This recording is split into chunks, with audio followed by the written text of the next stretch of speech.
Something happened recently that would have been completely unthinkable 10 years ago. Land Rover, one of the most iconic, most respected SUV names in the entire history of the automobile, walked into a room with a Chinese car maker and said, "We need your help, not to open a factory, not to navigate local regulations, but to actually build their next vehicle from the ground up, using Chinese technology, on Chinese platforms, inside a Chinese factory."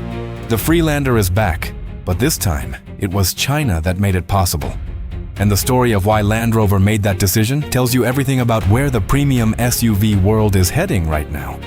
This is not simply a story about one famous nameplate returning from retirement.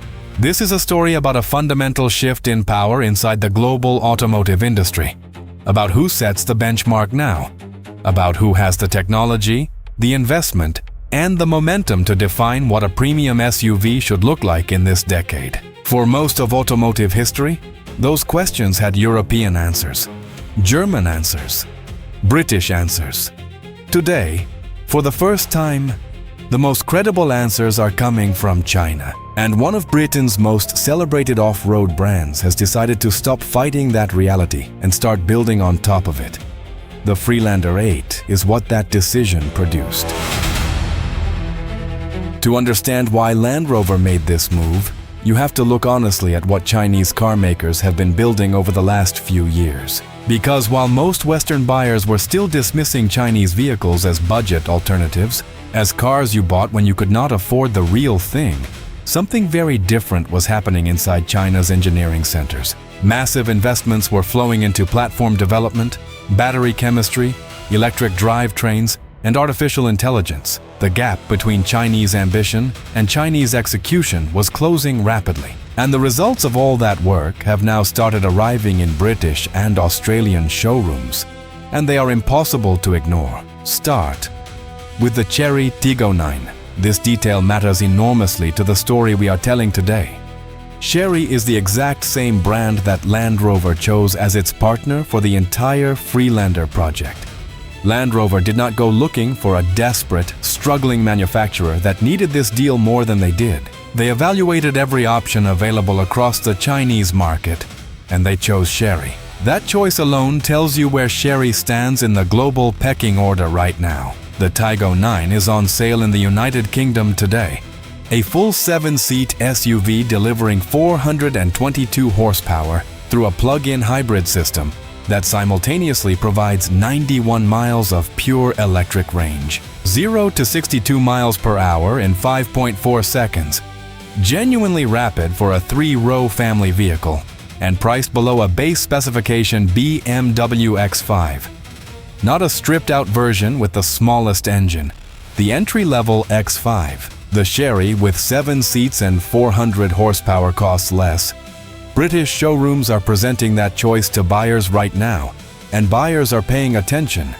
But Chery is only half of the picture. Because on the other side of the Chinese premium SUV space, Geely has been pursuing something even more ambitious.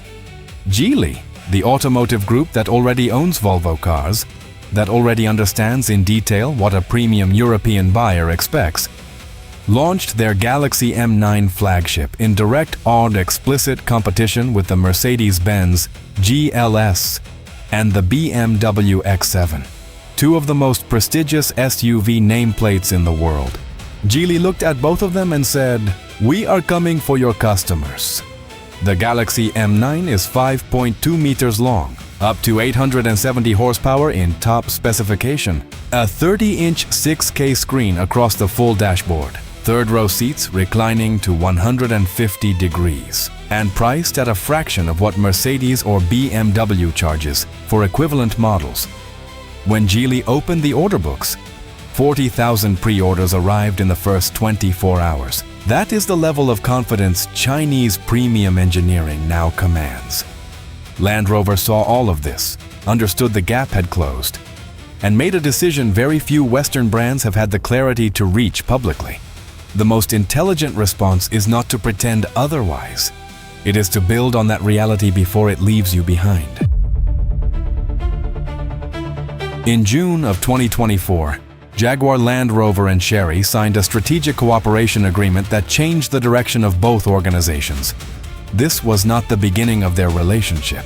JLR and Chery had been operating a joint venture in China since 2012, producing the Discovery Sport and the Range Rover Evoque at the Changshu facility since 2014. There was already a functioning partnership, a shared manufacturing operation, and a mutual understanding of how the two companies work together. But what the 2024 agreement created went dramatically, fundamentally further than anything that had existed before it. This agreement did not produce a new version of an existing car.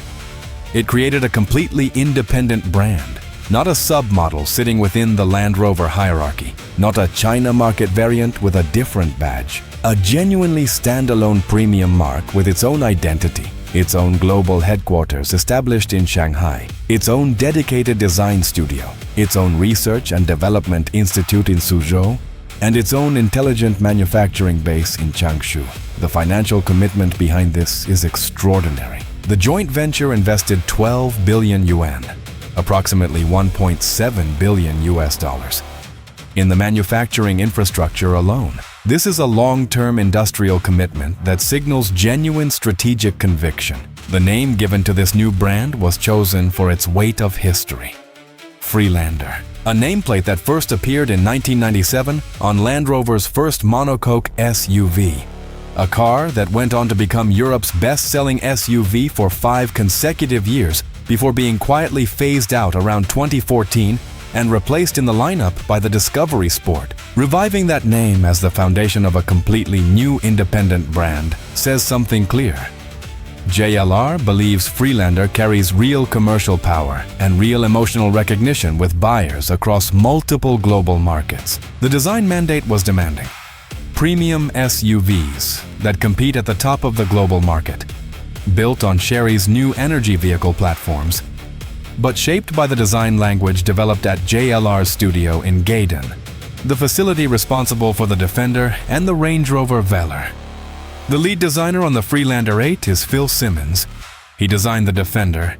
He designed the Velar. His instincts for proportion, stance, and surface character run through every panel of the Freelander 8. You will not find a Land Rover badge anywhere on this car, but you will find Land Rover design DNA in every line of it.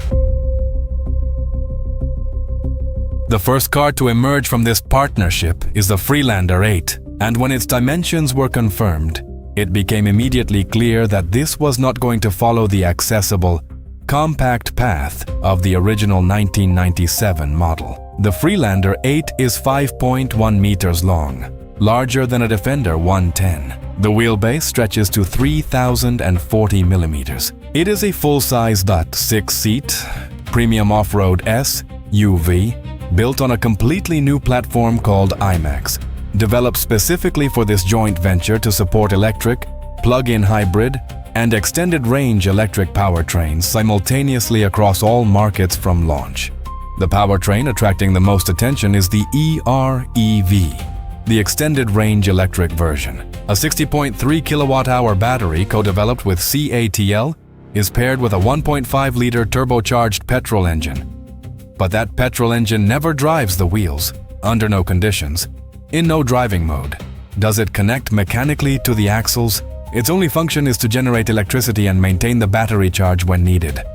The wheels are always exclusively driven by electric motors. The result is that the Freelander 8 delivers the smooth, linear, silent character of a pure electric vehicle in every situation.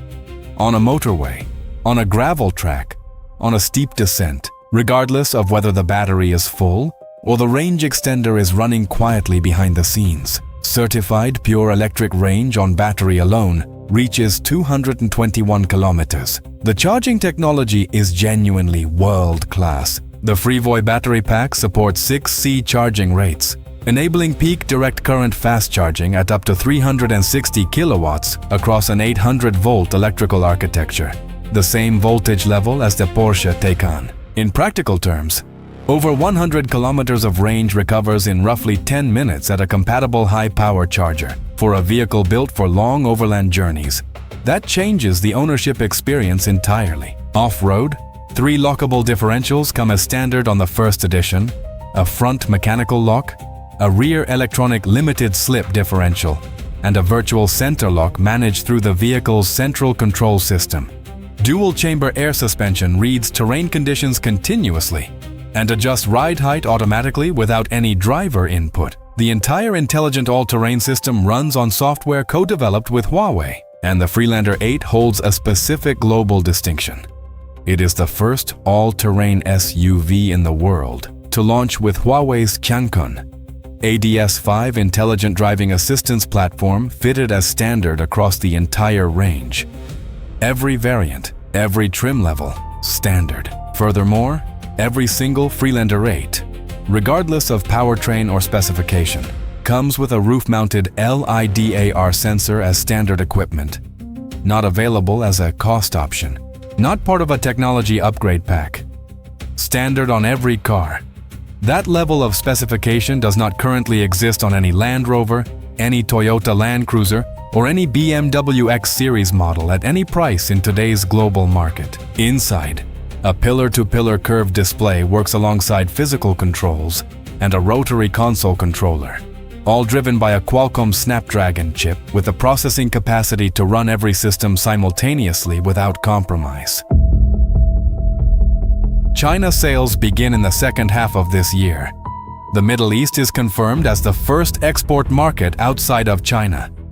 Right-hand drive territories follow after that. Australia, the United Kingdom, South Africa, and other key markets are all within scope. The global ambition of this project is not theoretical.